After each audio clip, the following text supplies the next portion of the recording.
रात का माहौल कुछ अलग था।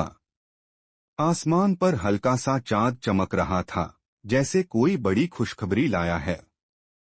गली मोहल्लों में रौनक थी, मस्जिदों से कुरान की तिलावत की आवाजें आ रही थीं, और हर दिल में एक अजीब सी खुशी थी। 12 साल का अम्मार खिड़की के पास बैठा आसमान को निहार रहा था। उसकी आंखों में चमक थी, जैसे वो किसी खास दिन का इंतजार कर रहा हो। तभी उसकी अम्मी ने पुकारा, अम्मार, चांद नजर आ गया है। कल पहला रोजा है। अम्मार खुशी से उछल पड़ा। वो कई दिनों से इसी घड़ी का इंतजार कर रहा था। वो दौड़कर अम्मी के पास पहुंचा। अम्मी, मैं भी रोजा रखूंगा। आपने वादा किया था ना। अम्मी ने प्यार से उसके सिर पर हाथ फेरा। जरूर, लेकिन रोजा रखना आसान नहीं होता बेटा।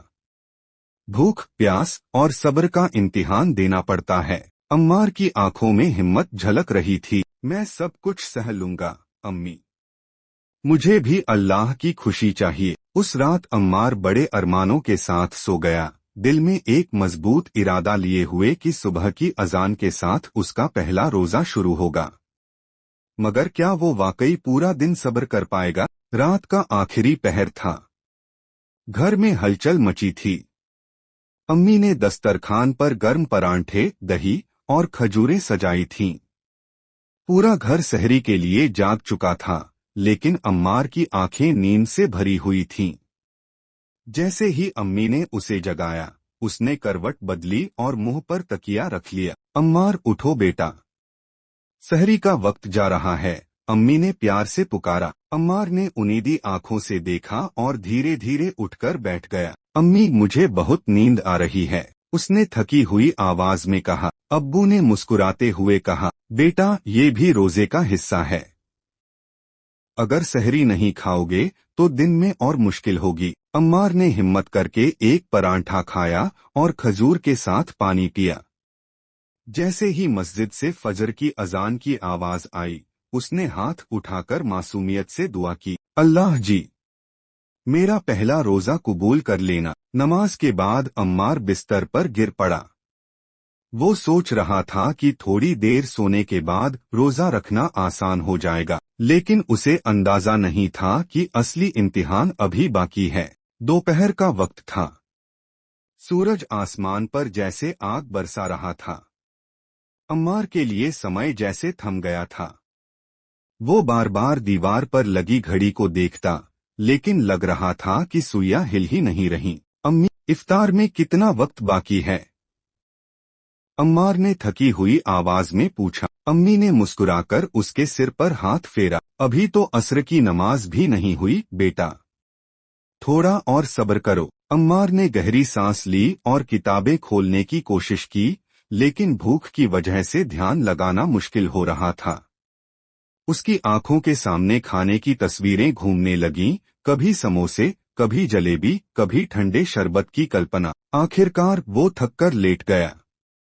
उसके दिल में ख्याल आया, अगर मैं चुपके से कुछ खा लूं तो। लेकिन तभी उसकी नजर दीवार पर टंगी आयत पर पड़ी। अल्लाह सब्र करने वालों के साथ है।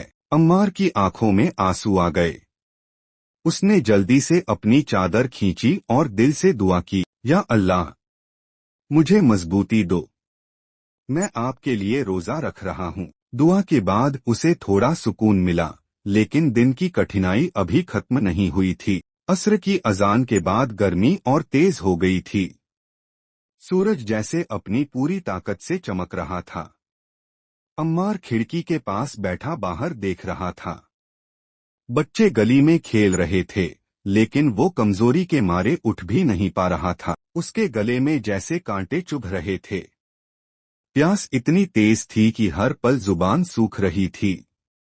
तभी रसोई से ठंडे पानी की बोतल की आवाज आई। अम्मी ने बर्तन धोते वक्त बोतल टेबल पर रख दी थी। अम्मार का दिल तेजी से धड़कने लगा। वो धीरे धीरे रसोई की तरफ बढ़ा, फ्रीज खोला और कांपते हाथों से बोतल निकाल ली।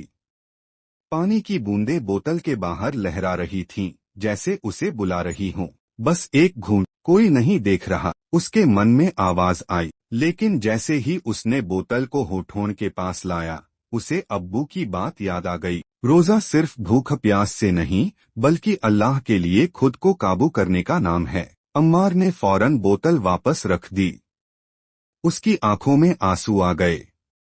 वो वही बैठकर दुआ करने लगा, या अल्लाह, माफ कर दो, मैं आपका रोजा तोड़ने वाला था, प्लीज मुझे सब्र देना। इसके बाद अम्मार ने कुरान की तिलावत शुरू की। जैसे जैसे आयतें उसके दिल में उतरती गईं, प्यास का एहसास धीरे धीरे कम होता गया। अल्लाह का कलाम उसके दिल की ठंडक बन चुका था। मगर सूरज डूबने में अभी वक्त था, मगरिब की अजान में अभी वक्त बाकी था। अम्मार ने कुरान बंद किया और दीवार से टिककर आंखें बंद कर लीं।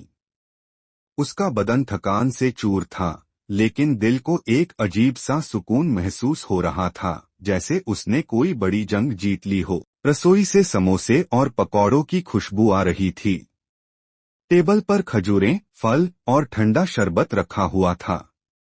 अम्मी और बहन इफ्तार की तैयारी कर रही थीं, और अम्मार चुपचाप ये सब देख रहा था, जैसे कोई खजाने को निहार रहा हो। अम्मी, अजान कब होगी? उसने कमजोर आवाज में पूछा। अम्मी ने प्यार से कहा, थोड़ा और सब्र बेटा, ये आखिरी लम्हे सबसे कीमती होते हैं। अल्लाह से जो मांगना है मांग लो। अम्मार ने फौरन हाथ उठा लिए, या अल्लाह, मेरा पहला रोजा कबूल कर लेना, मेरे अब्बू अम्मी और सभी को सेहत देना, और जो लोग भूखे हैं उन्हें भी खाना नसीब करना, आमीन। अम्मार की दुआ के बीच ही मस्जिद से मगरिब की अजान की मीठी आवाज गूंज उठी। उसके चेहरे पर जैसे रोशनी छा गई, थकान पल भर में गायब हो गई। अल्लाहु अकबर, ये शब्द उसके कानों में जैसे खुशियों की घंटियां बन गए। उसने झट से खजूर उठाई, बिस्मिल्लाह पढ़कर खाई। खजूर की मिठास जैसे सीधे दिल में उतर गई। इफ्तार के बाद अम्मार ने ठंडा पानी पिया और नमाज के लिए खड़ा हो गया। पानी की पहली घूंट की ठंडक जैसे उसके रग-रग में उतर गई थी, मगर इस ठंडक से ज्यादा उसके दिल को जो सुकून मिला वो शब्दों से परे था। नमाज के बाद उसने अम्मी से पूछा, अम्मी, मैंने पूरा दिन भूख प्यास सह ली, क्या अल्लाह मुझसे खुश होंगे? अम्मी ने मुस्कुराकर उसके सिर पर हाथ फेरा, बिल्कुल बेटा, अल्लाह को अपने बंदों का सब्र बहुत पसंद है। लेकिन रोजा सिर्फ भूख प्यास सहने के लिए नहीं होता, ये हमें उन लोगों की तकलीफ समझने के लिए है जो रोज भूखे सोते हैं। अम्मार ने हैरानी से पूछा, तो क्या मैंने सिर्फ अपने लिए रोजा नहीं रखा? अब्बू ने नरमी से जवाब दिया, नहीं बेटा, रोजा तुम्हें दूसरों का दर्द महसूस करना सिखाता है। ये तुम्हें अल्लाह के करीब लाता है और तुम्हारे दिल में शुक्र और रहमदिली भर देता है। अम्मार की आंखों में समझ की एक नई चमक आ गई। उसने दिल से दुआ की, या अल्लाह, मुझे हमेशा सब्र और शुक्र की ताकत देना, और जो लोग भूखे हैं उन्हें भी रोजा इफ्तार करने की खुशी नसीब करना, आमीन। उस लम्हे अम्मार को एहसास हुआ कि रोजे की असली मिठास इफ्तार के खाने में नहीं बल्कि उस सब्र और शुक्र में छुपी है जो इंसान को अल्लाह के और करीब ले जाती है।